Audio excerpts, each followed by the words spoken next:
आग कैसे लगी अभी तक इसकी पूरी खबर तो नहीं आई है, लेकिन क्योंकि आपको तारों का जंजाल भी दिखाई दे रहा है, तो एक पक्ष ये है कि शायद इनसे कुछ हुआ, तारों में कुछ हुआ जिससे आग लगी। ऐसी भी सूचनाएं आ रही हैं कि बेसमेंट में कुछ सिलेंडर भी रखे हुए थे। लेकिन ये इतना दर्दनाक अग्निकांड है, आप तस्वीरों को देखेंगे तो दहल जाएंगे कैसे पूरा होटल जो है वो आग की लपटों में घिर गया। और उसके बाद लोगों को, जो लोग वो भी खुशकिस्मती थे जो कि कूद भी पाए, उसमें भी लोगों को बहुत चोटें आई हैं, फ्रैक्चर हो गए पैर, लेकिन फिर भी उनको कम से कम इतना मौका तो मिल गया कि कूद करके वो झुलसने से बच गए। बाकी तो कई ऐसे लोग हैं जिनकी बॉडीज़ भी जो हैं वो इतनी बुरी तरह झुलसी हुई हैं, उनकी पहचान करना भी मुश्किल हो रहा है। तो ये बहुत बड़ी खबर इस वक्त दिल्ली से है, तो इसकी बात हम सबसे पहले करेंगे। अतुल भाटिया हमारे सहयोगी वो ग्राउंड पर वहीं इस वक्त मौजूद हैं, वो एक अपडेट आपको दे दें। अतुल, कैसे हुआ है ये सब कुछ? पहले तो एक जरा ये बात समझा दें, 21 मौतें हो चुकी हैं, क्या अपडेट और है? इस वक्त ये पूरी तरीके से खाली है। देखिए सौरभ, मैं इस समय उसी होटल के बाहर मौजूद हूँ और अभी मैं आपको लाइव तस्वीरें यहाँ से दिखा रहा हूँ कि कंडीशन किस तरीके से है इस होटल की। आप अंदाजा लगाइए कि आग कितनी विकराल रूप धारण कर चुकी थी। नीचे आप देखेंगे बेसमेंट के आगे एक रेस्टोरेंट, और रेस्टोरेंट के ऊपर ये पूरा होटल है जिसमें 25 कमरे बने हुए थे। और जो खिड़कियां हैं, क्योंकि आग एक लगभग सुबह 9:15 बजे पीसीआर को कॉल मिलती है, उसके अलावा फायर ब्रिगेड को कॉल मिलती है कि ये जो होटल है इसके अंदर आग लगी है। फायर ब्रिगेड की गाड़ी और पुलिस मौके पर पहुंचती है, लेकिन एकाएक आग जो है वो पूरी बिल्डिंग को अपनी चपेटे में ले लेती है।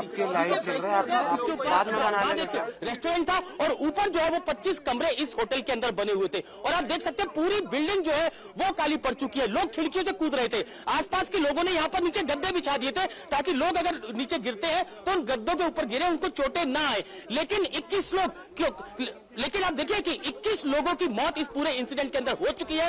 लगभग 37 लोगों को रेस्क्यू करवाया गया है, जिसमें से बताया जा रहा है कि अभी इन घायलों में भी कई लोगों की हालत काफी क्रिटिकल बनी हुई है। तो ये जो पूरा होटल यहाँ पर चल रहा था, गलियां आप देख सकते हैं, मालवीय नगर की ये संकरी गलियां हैं। फायर ब्रिगेड को पहुंचने में यहाँ पर काफी दिक्कतें हुई। लगभग 40 लोगों को यहाँ से रेस्क्यू कराया गया, लेकिन 21 लोगों की मौत अब तक इस पूरे अग्निकांड के अंदर हो चुकी है। तो जैसा पहले हमने बताया कि 2010 में इसको 6 कमरों का होटल बनाने की इजाजत मिली थी, लेकिन इसके कई रूम बढ़ाए गए और 25 रूम जो है वो इस होटल के अंदर अब तक बन चुके थे, जिसमें लोग रह रहे थे। सबसे अहम बात यहाँ पर यह है सौरभ कि पास ही मैक्स हॉस्पिटल है, और वहां के जो मरीज वहां पर आते हैं, उनके जो उनको देखरेख करते हैं, उनमें से ज्यादातर लोग यहाँ पर रूम लेते थे। और सबसे अहम बात यहाँ पर है कि इन 21 लोगों की जो मौतें हुई हैं उनमें ज्यादातर विदेशी हैं। तो यानी कि जो 21 लोगों की मौत हुई है उनमें ज्यादातर विदेशी है जो पूरा ये अग्निकांड हुआ है। फिलहाल कितने बच्चे हैं, कितनी महिलाएं हैं, कितने पुरुष हैं, इसकी अभी पूरी तफ्तीश जो है वो अतुल, जो कुछ आप बता रहे हैं सब बहुत ज्यादा दर्दनाक है। आपके साथ दोबारा जुड़ेंगे, कोई भी आपके पास अपडेट हो जुड़ करके प्लीज आप व्यूअर्स के साथ शेयर कीजिएगा। लेकिन बहुत ही खौफनाक खबर है, और अभी जो बात अतुल ने बताई वो तो और ज़्यादा इस खबर को गमगीन कर देती है। वो कह रहे हैं कि इस होटल में जो लोग रुकते थे वो ज़्यादातर तीमारदार थे, क्योंकि बगल में ही एक बहुत बड़ा हॉस्पिटल है जिसमें खास जो विदेशों से इलाज कराने के लिए लोग आते हैं वो वहाँ काफ़ी तादाद में आते हैं। उनके परिवार के लोग ज़्यादातर इस इलाके के होटल्स में रहा करते थे, इन्स में रहा करते थे। लेकिन वही बात है, अब हर बार जब ऐसी कोई दुर्घटना होती है हम बात करते हैं कैसे हुआ, किसी को पता क्यों नहीं चला, इतनी अनियमितताएं हो रही थी, सबको मालूम होगा, फायर डिपार्टमेंट को भी मालूम होगा, एमसीडी को भी मालूम होगा, ये पुलिस को भी मालूम होगा, लेकिन फिर भी ये आज हुआ आपके सामने। त्रिपाठी जी।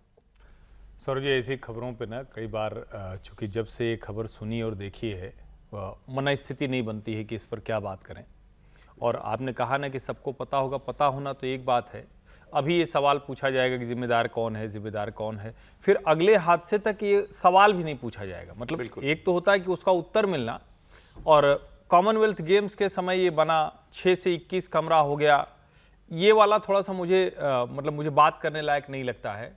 असली बात ये है कि कोई एक व्यवस्था जो किसी भी गड़बड़ी पर नजर रखने के लिए सरकारों के पास नहीं है, वो मसला है। 6 से 21 कमरे हो गए, ये कहाँ खबर है भाई? हर जगह तो कमरे बढ़ जाते हैं, हर जगह तो नक्शा बनवा के करे या बिना नक्शा बनवाए करे। अच्छा, क्या जो नक्शा बनवा के कर लिया वो सब सुरक्षित है क्या? फिर वही सारी चीजें निकलेंगी कि इस पूरे इलाके की हम मैपिंग करेंगे। और अभी तो एक घटना हुई थी ना दिल्ली की, मुझे याद तो आ रही, उसके बाद यही तो कहा गया था कि पूरी दिल्ली की जियो मैपिंग होगी, पूरी दिल्ली की फायर सेफ्टी ऑडिट होगी पूरी दिल्ली में। और उसके बाद कमाल ये होता है, कोई पूरे देश में होने लगता है, हर नगर निगम, हर प्रशासन, हर अथॉरिटी, उसके बाद फिर सब सो जाते हैं, फिर जाने जाएं, फिर लोग मर जाएं, फिर इस तरह से जलते हुए दिखें, फिर अफरा तफरी मचे, फिर आते हैं। थोड़ा सा क्या मुआवजा बांट दे जी, थोड़ा सा मुआवजा बांट देंगे हाँ बिल्कुल। और क्या हम सचमुच अर्बन लिविंग जिसको कहते हैं उसका कोई तरीका निकाल पाए हैं? जिस गांव से हम शहरों की तरफ भागते आ रहे हैं, और मेरा मानना है कि रहने के लिहाज से शहर अच्छे होते हैं, लेकिन क्या हमने शहरों को सिर्फ और सिर्फ जिसको कहते हैं कि एक ऐसे ट्रॉमा सेंटर में तब्दील कर दिया? पूरा शहर ट्रॉमा सेंटर हो गया। जैसे अस्पताल का एक इमरजेंसी वार्ड होता है जिसको ट्रॉमा सेंटर कहते हैं, पूरे शहर ट्रॉमा सेंटर हो गए। अब ये खबर देखने के बाद आप कौन से एंगल, किसको जवाबदेह ठहराएंगे? किसी को, पार्षद से लेकर प्रधानमंत्री तक किसकी बात करेंगे? मुख्यमंत्री से लेकर विधायक सांसद तक किसकी बात करेंगे? या फिर उस फायर ऑफिसर, पुलिस ऑफिसर, नगर निगम वाला, जो नक्शा बनाने वाला, किसकी बात करेंगे? सवाल यह है कि हम पूरी तरह से संवेदनहीन हो चुके हैं। कुछ रुपए ज्यादा मिले, महीने की कमाई होती रहे, हमारा काम चलता रहा। हमको भी लगता है ठीक है भाई, बगल में देखते हैं कि ये स्थिति है। जाने कितने ऐसे मोहल्ले हैं जहां बगल में तार होते हैं, कभी बच्चा पकड़ ले, कभी कोई। और हमको याद है उस वक्त अरविंद केजरीवाल जी की सरकार थी, तो उस वक्त उन्होंने कह दिया था बिजली में चिपक गए थे बच्चे। तो मुझे बार बार लगता है कि इसमें किसको जवाबदेह ठहराएं? क्या हम शहरों में रहने का कोई तंत्र विकसित कर पा रहे हैं? क्या सचमुच जीना जिसको कहते हैं, जीवन जिसको कहते हैं, वो है, या बस यूं ही है, एक बार फिर मरेंगे, फिर चर्चा होगी, फिर खत्म हो जाएगा? अब तो कभी कभी ये मन करता है किसी को जिम्मेदार मत ठहराओ, अगर इसी से बचना है तो, लेकिन ऐसी व्यवस्था तो कर दो कि आगे दोबारा से ऐसा कभी कुछ ना हो।